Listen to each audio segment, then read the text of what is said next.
I got engaged through a party for 24 people. Then Mom texted, "How could you do this without family?" They disinvited me from Thanksgiving. Imagine meticulously preparing a dish for Thanksgiving, a family tradition, a dish that takes 7 hours to make, only to find out on the morning of the feast that your entire family celebrated without you last weekend. That's exactly what happened to me. And it wasn't just a mistake. It was a devastating realization that shattered my perception of my family and flipped my world upside down. It all started innocently enough. I'd just gotten engaged, and to celebrate, Elena and I threw a party for 24 friends. My mom, never one to miss an opportunity to make things about her, texted me later, "How could you do this without family?" I brushed it off, typical mom, I thought. Then came Thanksgiving morning. I called my sister, Brooke, just to confirm my arrival time, assuming I'd been forgotten in the general holiday chaos. She answered on the 5th ring, and I could hear it in the background, that warm, buzzing symphony of voices and laughter, the kind that only happens when a house is packed with family. "Oh my God, Miles," she whispered, her voice tight with panic. "I thought Mom called you." The stillness that followed, the sudden drop in the sound of her voice, hit me like a physical blow. It told me everything. They were there. All of them. My entire family had gathered and I wasn't there. Called me about what? I asked, even though I already knew. Brooke struggled, stammering for words. I could hear her moving, the sounds of the party muffled as she sought a quieter space. "We decided to celebrate Thanksgiving earlier this year," she finally managed, her voice barely audible. "Mom wanted to escape the holiday throng at the supermarket, you know? Last weekend. They celebrated Thanksgiving last weekend. And somehow, despite all the planning, all the preparation, all the group texts that must have happened, no one bothered to tell me. My phone had been utterly silent all week. No messages about who was bringing what. No questions about my arrival time. No last-minute schedule changes. I'd attributed it to everyone being wrapped up in their own holiday hustle, you know? I had spent 3 days perfecting my grandmother's famous sweet potato dish, a 7-hour labor of love, roasting the potatoes separately, making the praline coating by hand. It was sitting on my kitchen counter, still warm, wrapped in foil. Why hadn't anybody told me? I asked, my voice barely a whisper. Brooke's silence stretched so long I could hear my nephew shouting in the background, my brother-in-law telling him to calm down. "I really thought Mom had called you," she finally confessed. "Miles, I am so sorry for the awkward situation. Do you want to come over right now? We have leftovers." Leftovers? They had celebrated Thanksgiving without me, and as a consolation prize they were offering me leftovers? "No," I said, my voice flat. "I'm fine. Enjoy your day." I hung up before she could respond. 34 years old, standing in my apartment, staring at a sweet potato casserole I'd cooked for people who had completely, utterly forgotten me. The rational part of my brain tried to intervene, whispering that it was a genuine mistake, a misunderstanding that could be sorted out. But the rest of me, the part that had been accumulating quiet indignities for years, knew better. This wasn't the first time, but it was the most blatant, the most undeniable, and it confirmed a pattern I had desperately tried to ignore. I grabbed that warm dish, still wrapped in foil, and walked downstairs to my neighbor, Mrs. Henderson, an elderly widow living alone. She opened the door in her bathrobe, looking surprised to see me. "Miles, what is this?" she asked. "Thanksgiving dinner," I said, trying to keep my voice steady. "I made too much. I thought you might enjoy it." Her expression brightened in a way that made my chest ache. "Oh, honey, this is so kind. Come inside and have some with me." It wasn't just Thanksgiving. I started thinking back. I'd never been added to any family group chats. I often only learned about family gatherings through social media photos. My sister's baby shower last month? I found out 4 days later when my mom casually mentioned it. My brother Grant's promotion celebration? Same thing. I'd always assumed they were impromptu, last-minute gatherings. But after seeing the photos, the decor, the synchronized outfits, the obvious planning, I realized the truth. They were planned, all right, just not with me in mind. I was an afterthought at best, a convenient oversight at worst. This pattern stretched back years, and I had been so focused on just showing up when I was invited that I hadn't realized how abnormal that truly was.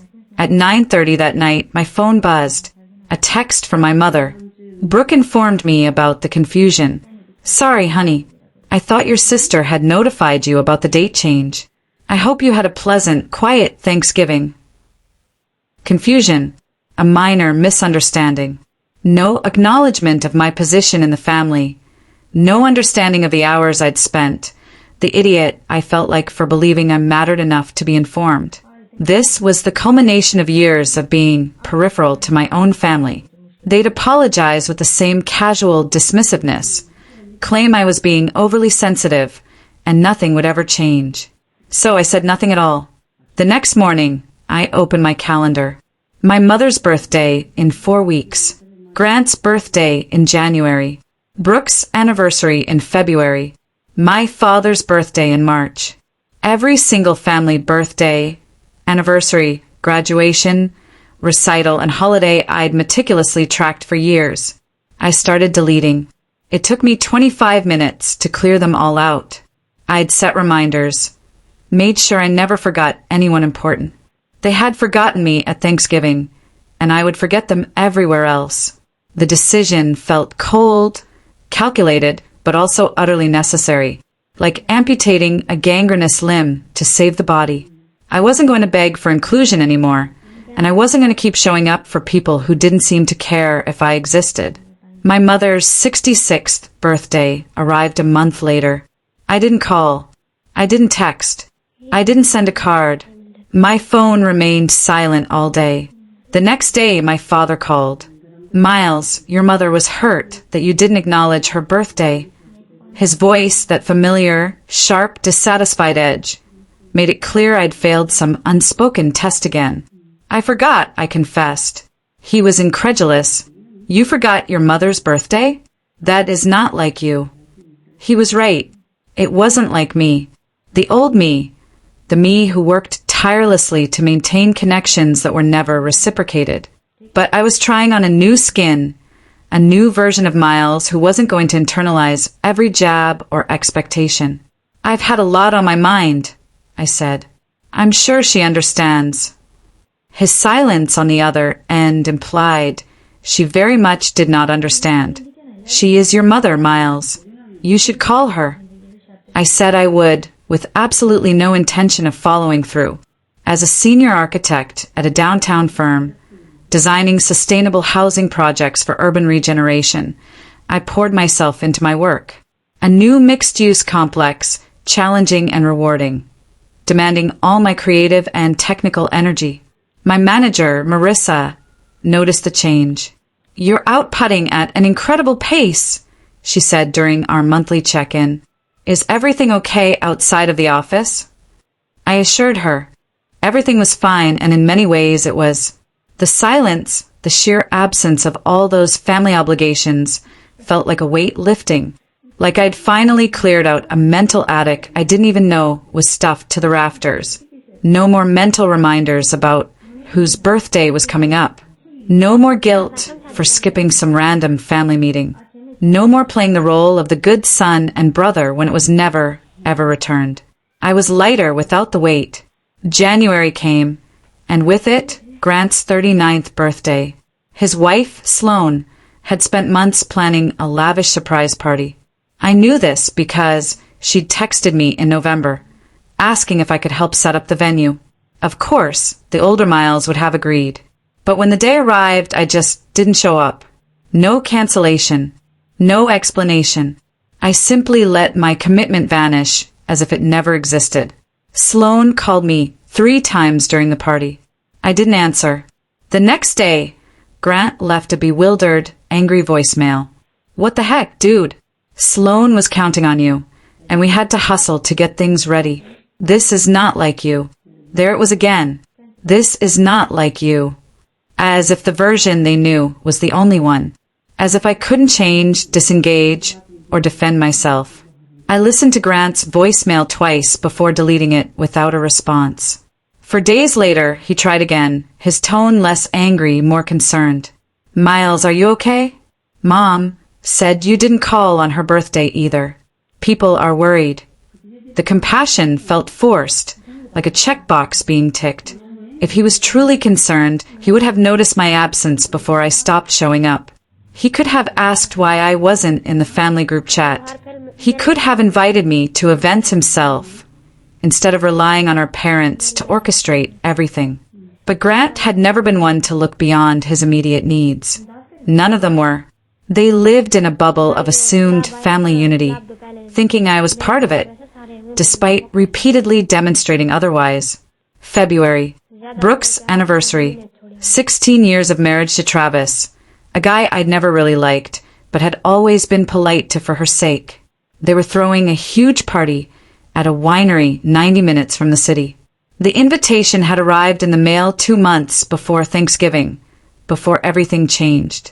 It sat on my refrigerator, held by a magnet, a stubborn reminder of the old responsibilities I was shedding. On the day of the celebration, I went trekking instead. I drove 3 hours north to a trail I'd been wanting to explore. 7 hours I spent walking through the winter woods, the only sounds my own thoughts and the crunch of frozen leaves under my boots. My phone buzzed occasionally in my backpack, but I didn't check it. When I got back to my car at twilight, I found 16 missed calls and 27 text messages. They ranged from worried to furious to guilt-tripping. "Where are you? Everyone is asking about you," Brooke texted. "Today is Brooke's special day. You should be here," my mother demanded. "Stop being a child and get to the winery," Grant ordered. "My father, your behavior is unacceptable and hurtful." Even Travis chimed in, "Hey dude, hope you're all right. Brooke is worried." I read them all, sitting in my car as the temperature dropped and darkness swallowed the parking lot. Then I turned off my phone and drove home alone. The accusations of being a child and unacceptable rang hollow. These were the same people who'd forgotten to invite me to Thanksgiving, hosted a massive family gathering without me, and accepted confusion as an explanation. Their sudden concern about my absence felt less like care and more like annoyance that I wasn't performing my assigned function. When I finally picked up my phone that night, there was a voicemail from my mother. Her voice was taut with suppressed rage. "Miles, I'm not sure what's gotten into you lately, but this behavior has to stop. You're causing pain to those who care about you."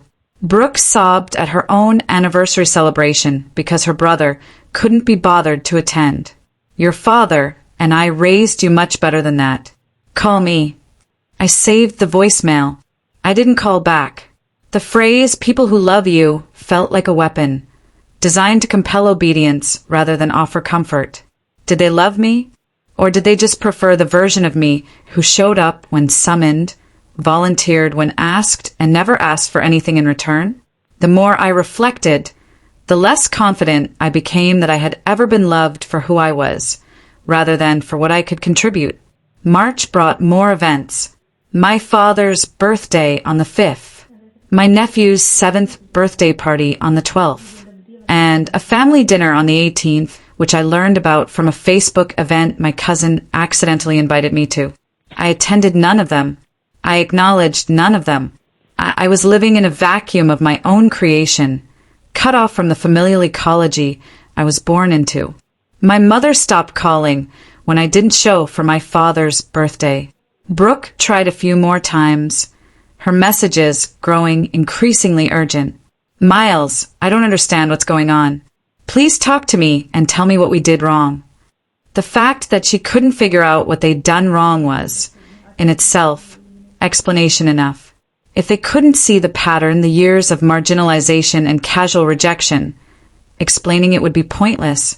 Elena, my girlfriend, had been gently suggesting it for months, observing that I was distant, and something was clearly hurting me.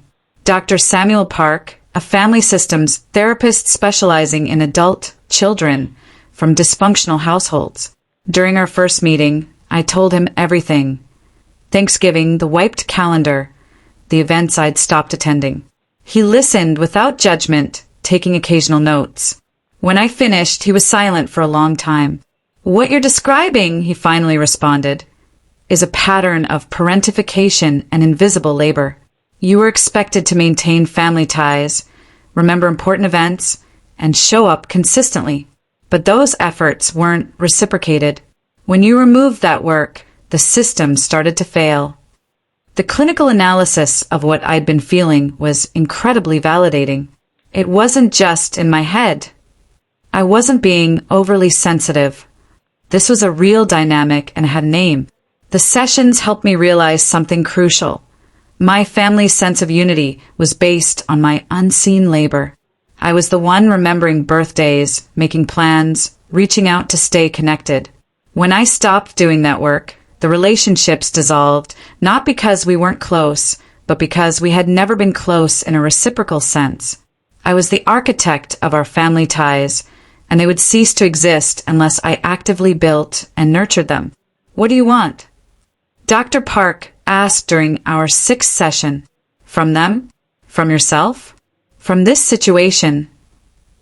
I'd been asking myself that same question for months. What I wanted was for them to miss me, to understand what they'd lost, and to understand that my presence wasn't guaranteed, but had to be earned and maintained. While an apology would be nice, acknowledgement would be even better. In May, my cousin Javier got engaged. The news broke on Facebook, a photo of him and his partner, Lucas, hands intertwined, identical rings glinting. The post exploded with 80 comments, all family members expressing delight. I almost commented myself, but stopped. Javier and I were close as kids, but as adults we drifted. He'd been at that Thanksgiving, the one I was excluded from, and he knew I wasn't there. He hadn't said a word to me since. I wished them well in my heart and went on with my day. 3 weeks later, the invitation to their engagement party arrived. I threw it away without opening it. Elena proposed to me on a Saturday morning climb. At Mount Tamalpais Peak, she pulled out a ring and asked me to marry her in front of a dozen cheering strangers. I said yes, overwhelmed with joy and love for the sheer fact that someone saw me, truly saw me and chose me. We called our closest friends that afternoon and decided to throw a small engagement party the following month. When Elena asked if I wanted to invite or inform my family, my chest tightened. "No," I said. "I don't want them there." She didn't push, didn't try to convince me that family should be involved no matter what. Instead, she just nodded, gripped my hand, and said, "Then it's just us and the people who actually show up for us." The relief was profound. Elena's family was nothing but kind and accepting, incorporating me into their dynamic as if I'd always belonged. Her mother, Marianne, spent an hour recounting hilarious, humiliating anecdotes from Elena's childhood, and her father, Khalil, took me aside to officially welcome me to the family and express his gratitude. The engagement celebration was perfect. 24 people who genuinely cared, who had been there through various life challenges, and who congratulated us without hidden motives or conditional love. As we cut the engagement cake, I looked across the room and realized I hadn't missed anyone. These people, many of whom knew little about my background, were more present and genuinely happy for me than my own parents had ever been for any of my accomplishments. My family found out through social media. Elena shared photos from the celebration, tagging me, and several of my cousins saw them. Within 45 minutes, my phone started ringing. First my mother, then Brooke, then Grant. I let them all go to voicemail. Then the messages started. My mother, "Miles, I can't believe I had to find out about your engagement on Facebook. How could you not have informed us? How could you have a party without your family? Brooke, I'm very hurt. We should have celebrated your engagement together. This is cruel." Grant, "Wow, is that how things are now? We're not even worth a phone call." The sense of entitlement in their messages was breathtaking. After 6 months of silence, after 6 months of them not contacting me to find out why I had retreated, they felt entitled to share in my joy. I typed a single response and sent it to the family group chat, a chat I'd never been added to, thanks to Elena's sister, Haley, who added me specifically for this purpose. I got engaged. I had a party. I invited those who are constantly present in my life. That list did not include any of you. Then I turned off the chat and watched as the alerts piled up. 58 messages in 12 minutes.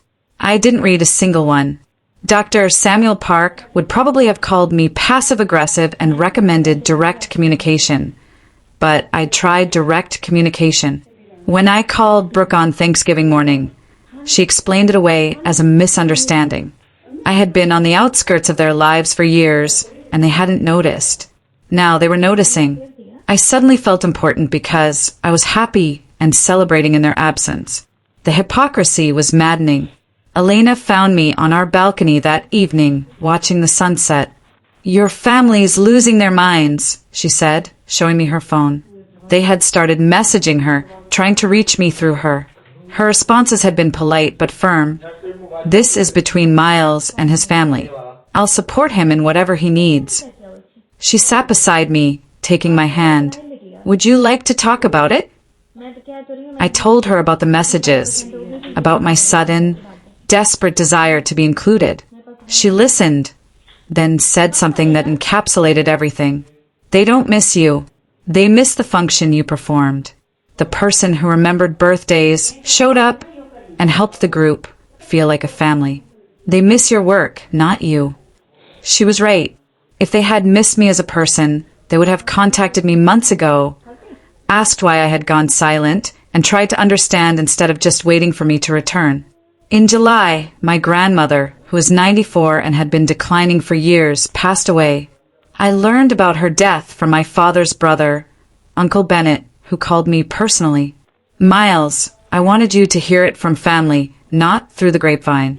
Your grandmother died peacefully last night in her sleep." The news hit me harder than expected. Grandma Evelyn was one of the few family members who always acknowledged me, always made me feel important.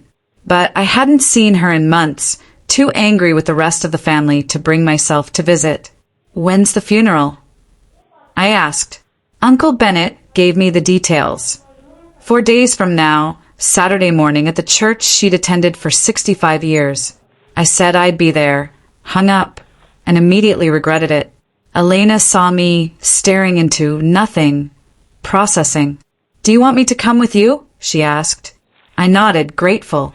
The prospect of confronting my family alone at a funeral where emotions would be raw felt impossible. The next 4 days were a blur. Time off work, helping Elena clear her schedule, mentally preparing for the inevitable confrontation. During an emergency therapy session, Dr. Park asked about my goals. "I want to say goodbye to my grandmother," I told him. "The rest of them can think whatever they want." He nodded slowly. "Remember, you are free to grieve without engaging with those who have hurt you. Attending a funeral does not absolve anyone of responsibility." The ability to feel both grief and anger simultaneously felt revolutionary. My father joined my mother, his demeanor stern. "That is enough. Your grandmother just died.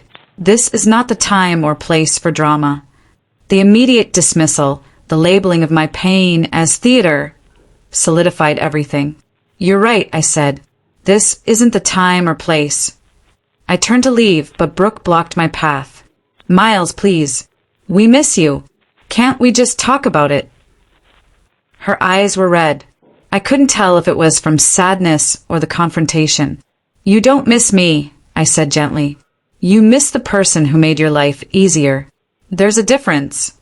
Elena gently took my arm, and we walked past Brooke, past my brother standing awkwardly at the food table, past the aunts and uncles staring with undisguised curiosity. We paid our respects to Uncle Bennett, signed the guest book, and left. In the car, I felt like I could breathe again. "That was awful," Elena said. "I'm sorry." I shook my head. It was necessary. They needed to understand I wasn't coming back on their terms. The funeral was a watershed moment. After that, the messages stopped. The frantic attempts to contact me, to demand a reconciliation, ceased. It was as if they had all decided I was a hopeless case and moved on. Part of me felt relieved. Part of me felt strangely sad, mourning the family I desired but never had. Dr. Samuel Park helped me with both. You can grieve the loss of a relationship even when that relationship was harmful, he told me. The grief isn't about what you had. It's for what you deserved but never received. August brought the beginning of serious wedding planning. Elena and I agreed on a simple ceremony in October. Only 55 people, each one unique and meaningful. As we went through the guest list, she would occasionally ask about family members. How about your Aunt Denise? You said she was nice to you. I would think about it, then shake my head. Denise had been nice, but she'd also been at that Thanksgiving. She knew I wasn't there. She hadn't said a word. No, I'd answer. Just your family and our friends. The guest list ended up being 46 people, all of whom I could count on to show up, none of whom would forget I existed and then act surprised when I left. The contrast with my previous family gatherings, where I was always an afterthought, was startling. September brought an unexpected letter. It arrived in my mailbox, a handwritten address, no return label. Inside was a 4-page letter from my mother.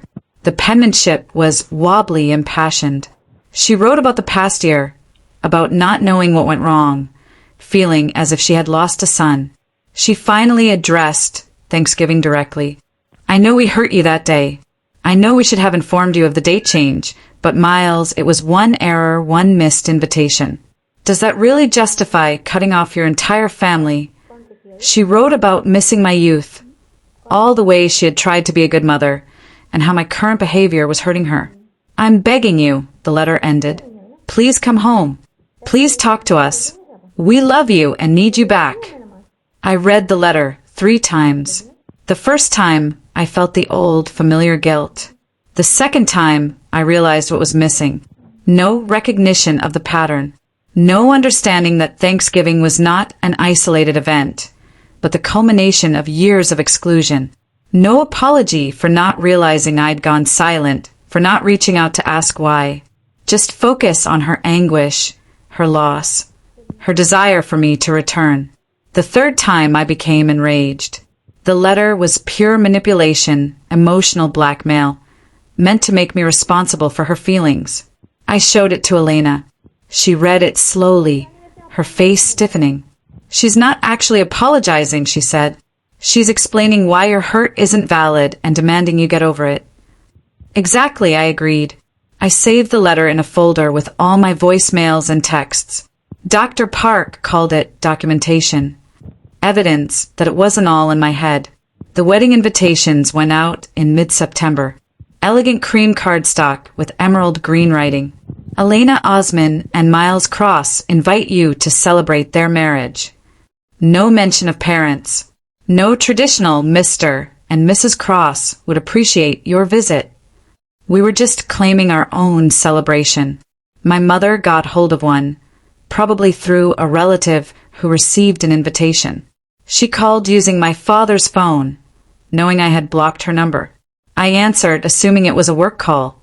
Miles, we need to talk about this wedding, she said without preamble. I hung up immediately. She called back 3 times. I blocked that number too. The boundary felt good. Necessary. Like finally putting up a fence after years of people trampling through my yard. The week before the wedding, Uncle Bennett called. Miles, I'm not calling to take sides, he assured me, but I wanted to let you know that your grandma left you something in her will. A letter. The executor is willing to deliver it to you any time you come by. I met him at a cafe the next day. Uncle Bennett seemed uneasy, caught between his brother's family conflict and his personal connection to me. For what it's worth, he continued, handing me an envelope. I think you have valid reasons for what you're doing. I don't know all the circumstances, but I've seen you around for years. I haven't seen them do the same. Approval from someone within the family system was more important than I expected. I thanked him and took the envelope home. Grandma Evelyn's letter was written in her distinctive, wobbly script. If you're reading this, my beloved Miles, I'm gone. I want you to know that I saw you. I saw how hard you worked to be a part of a family that didn't know how to welcome you. I saw you show up, help and care, only to be dismissed as an afterthought. I witnessed it, and I regret not speaking up. I was afraid of causing family friction and being labeled a meddler, but my silence was complicity and I regret it. You deserved more than they gave you. Never believe you're wrong for wanting better care. Miles, live your life. Be happy. And remember that at least one member of this family accepted you for who you were and loved you unconditionally. I sobbed as I read it, Elena holding me on her couch as I mourned the only person who had truly understood. The wedding day was perfect. The October sky was clear. The leaves were turning gold and crimson. Everything bathed in that warm fall light. Elena looked breathtaking in her gown, and I felt like the happiest man alive. We married in a botanical park, surrounded by people who had always been there for us, and Elena's family welcomed me as if I had always belonged. During the ceremony, as the officiant spoke about the families we were born into and the ones we choose, I felt something settle in my chest. Peace, perhaps, or acceptance. The family I was born into couldn't see me, but I had found others who could, and that was more than enough. We danced until midnight, toasted until we were delirious, and celebrated a partnership built on mutual respect and affection, something my family had never truly offered. Elena and I hadn't discussed keeping the photos private, but she had never hidden anything about her life, so I decided I didn't want to either. If my family saw them and realized how happy I was without them, that was their problem, not mine. The photos received hundreds of likes, dozens of comments from my friends, Elena's family, and coworkers. I recognized some names in the comments. My cousin Javier, congratulations! I wish I could have been there. My Aunt Denise, what a lovely couple. So happy for both of you. Brooke simply used a single love emoji, expressing everything and nothing. They had seen the wedding to which they had not been invited, and they now knew exactly how it felt. I didn't respond to any of the family's comments. I didn't acknowledge or engage. I just let them exist, proof that I was moving forward, building a life without them. Elena and I went on a 12-day honeymoon to New Zealand, hiking, adventuring, completely unreachable. When we returned, there was a stack of mail including bills, advertisements, and 4 more letters from my family.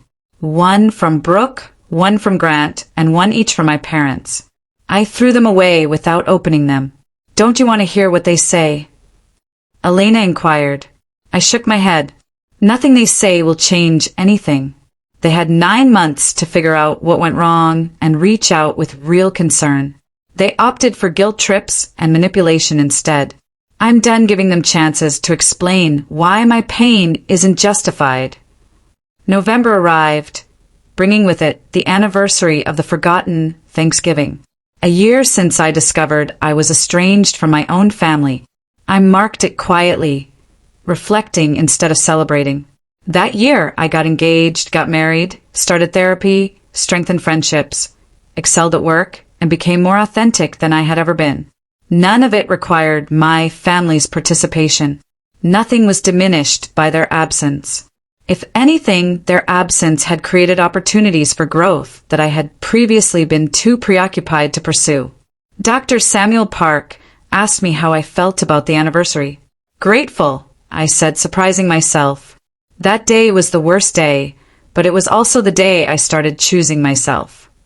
He grinned. That's substantial progress. How do you view the likelihood of future reconciliation? I thought about it. I wasn't opposed to it, but it had to be on entirely different terms. They would have to admit their mistakes, accept responsibility, and demonstrate consistent change. I didn't want to go back to the way things were. December saw an unexpected development. My father had a heart attack. Mild, Brooke wrote. He's stable in the hospital, under observation. I thought you should know. The message was completely neutral, not requesting my presence, not guilt-tripping, just providing information. I sat with the news for several hours, feeling a confusing mix of emotions. I didn't want my father to die, But I also didn't want to rush to his bedside and pretend everything was perfect. Elena asked what I planned to do. I don't know, I admitted. Part of me thinks I should go. Part of me thinks it's another test, another crisis orchestrated to force interaction. She didn't tell me what to do. She just said she would support any decision I made. Finally, I sent a postcard to the hospital. Hope you heal soon. Nothing more. No visit, no phone call, no bedside reconciliation. I simply acknowledged I had received the news and wished him well. My father was released 4 days later with instructions for lifestyle changes and medication. Grant contacted me from a new phone number. Dad almost died and you sent him a card? A card? What is wrong with you? His rage felt familiar, almost comforting in its predictability. What did you want me to do? I inquired. Show up, Grant said. Like family does. There it was again. The belief that I had to show up, no matter how they treated me. Family shows up consistently, I told him. Not just during a crisis. Where were you when I needed help? You weren't present while I was going through my own difficulties. None of you were. So no, I'm not going to rush to Dad's bedside to play happy family. Grant was quiet for a long time. When did you become so cold? He asked. I'm not cold, I explained. I'm simply unavailable to those who aren't available to me. That is known as boundaries. I hung up before he could respond. Christmas came, and for the first time in my life, I did not spend it with my biological family. Elena and I hosted a dinner party in our apartment for her family and our close friends. We cooked together, laughed together, played board games late into the night. It was warm and sincere, exactly what family reunions should be. There was no stress, no walking on eggshells, no pretending to be someone I wasn't. Simply being myself and being appreciated for it. As we cleaned up that night, Elena said something that stuck with me. This is what you deserved all along. People who see you, pick you up and show up consistently. I'm glad you have it now. I was happy too. The pain for what I hadn't had was still there, and it probably always would be, but it was less severe now, tempered by the reality of what I did have. Brooke sent me a surprise email in January with the subject line, "No expectations, just thoughts." The email was lengthy, clearly written and revised several times. She wrote about the previous year, about witnessing my withdrawal, and how she was initially furious and upset before gradually coming to terms with it. I went to a therapist, she wrote, about family problems and my own struggles. And while talking about my relationship with our parents, I began to notice patterns I hadn't seen before. The favoritism towards me, the fact that you were always expected to help but were rarely given assistance in return, and the fact that we all assumed you'd always be there because you always were. Miles, I can't speak for everyone else, but I apologize. I am sorry I did not notice it sooner. I apologize for contributing to the situation. I'm not asking for forgiveness or your return. I just wanted you to know I see it now, and I apologize. I reread the email 3 times before showing it to Elena. What do you think? She inquired. Is it genuine? I didn't know. Maybe. The confession of specific actions, the absence of excuses, and the explicit assertion that she wasn't expecting anything in return all indicated genuine consideration. But I'd been burned before by family members who said whatever they thought I wanted to hear. I think I want it to be genuine, I told her, but I'm not ready to trust it yet. I composed a response and waited 4 days before sending it. Thank you for recognizing these trends, and thank you for taking the time to reflect. I'm not ready to restore our connection yet, but I'm glad you're attempting to understand your role in the situation. Short, straightforward, and boundaried. Brooke responded immediately. I understand. Take as much time as you need. The ball is in your court. Then nothing. No follow-ups, no guilt trips. Just respect for my boundaries. It was a start. In February, work resumed with a new project, a community center to serve a low-income area. The design challenges were difficult and intriguing, requiring my full attention. Elena was promoted at her marketing agency, Well-deserved given her talent and hard work. We celebrated with dinner at the same restaurant where we had our first date, toasting to new beginnings and continued success. My life felt full without my family of origin. Not in a fairy tale sense, but truly rewarding. I had stopped expecting others to validate me, see me, or pick me. Instead, I had chosen myself. And by doing so, I had made room for those who truly wanted to be in my life. The math was simple. Subtract the people who bring you down and add the people who bring you up. And the equation balanced out. In March, Uncle Bennett called again. Miles, I wanted to tell you before you heard it elsewhere. Your parents are selling their house and moving into a condominium. They're having an estate sale next month. The house I grew up in, which held both good and bad memories, would now belong to someone else. Okay, I replied, unsure what he was expecting. Your mom asked if you wanted to come get anything before the sale. Your room is still largely intact. Childhood memories, yearbooks, and the like. I thought about it. Did I want anything from that house? Anything physical that reminded me of a childhood where I often felt invisible? No, I replied. I don't need anything. Uncle Bennett was quiet. Are you sure? Some of it might be useful to have photos, mementos. I appreciated his concern, but I remained firm. I had spent 20 months letting go of that family. Returning to collect souvenirs seemed counterproductive. He understood, advised me to take care of myself, and then hung up. The finality of that decision felt appropriate. April was my 36th birthday. For the first time in my life, Elena threw me a surprise party. She'd coordinated with all our friends, booked a private room at her favorite restaurant, and made everything perfect. When I walked in and saw 48 people yelling "Surprise!" I felt overwhelmed by love. These people had come out, gone out of their way, taken time out of their busy schedules, just to celebrate me. The contrast to previous birthdays, when my family's presence felt forced at best, was striking.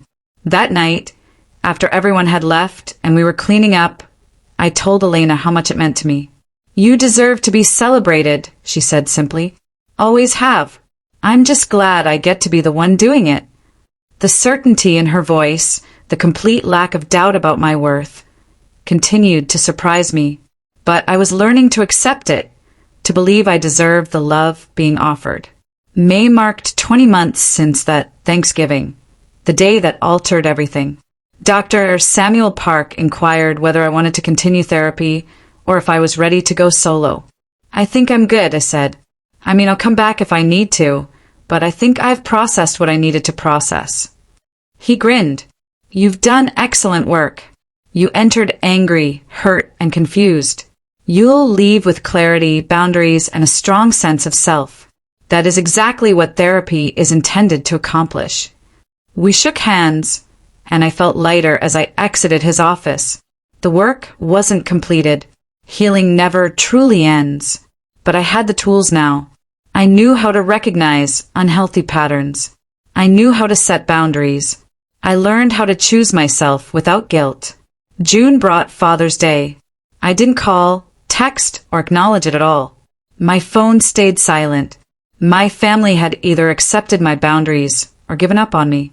I wasn't sure which, and I decided it didn't matter. The need for their approval, their recognition, their love, had gradually faded over the course of 20 months until it was gone entirely. I cherished myself so much that their love, or lack thereof, no longer defined me. Elena and I spent the day at the beach, walking along the shoreline, talking about our future. She wanted to start family planning soon.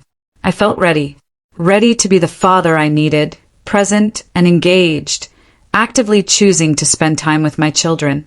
I was ready to start a family with different principles than the one I had left behind. July was unremarkable in the best way. Work, friends, date nights with Elena, weekend hikes, family dinners. The rhythm of a life well lived, devoid of drama, crisis, and manipulation. I realized I hadn't been thinking about my family much at all. Days would go by without them entering my mind. And when they did, it was with a decrease in emotional intensity. The anger had subsided. The pain had subsided. What remained was mostly indifference, which felt therapeutic. You cannot hate people who are no longer important to you.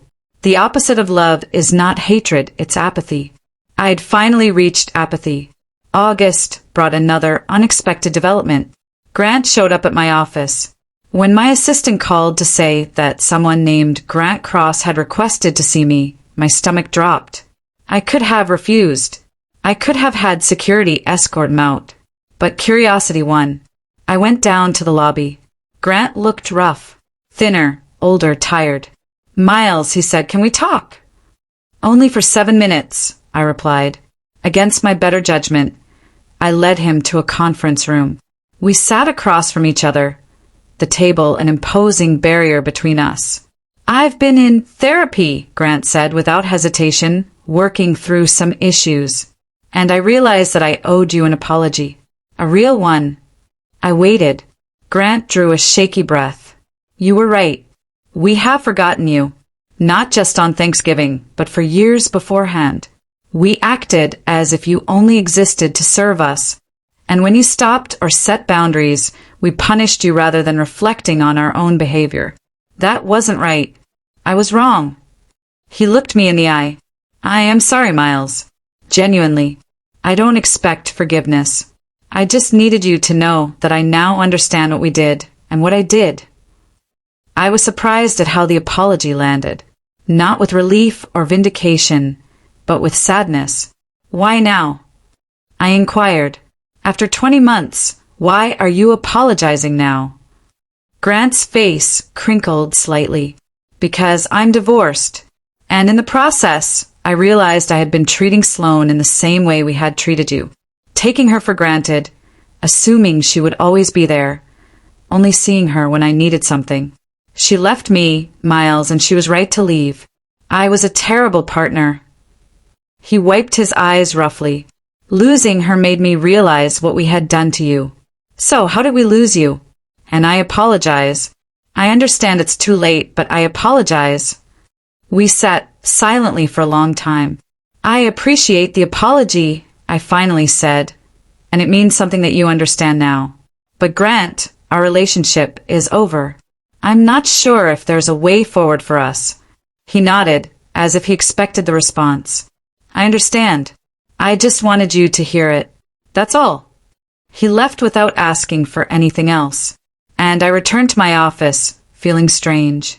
Perhaps vindicated, but also heartbroken over what both sides had lost.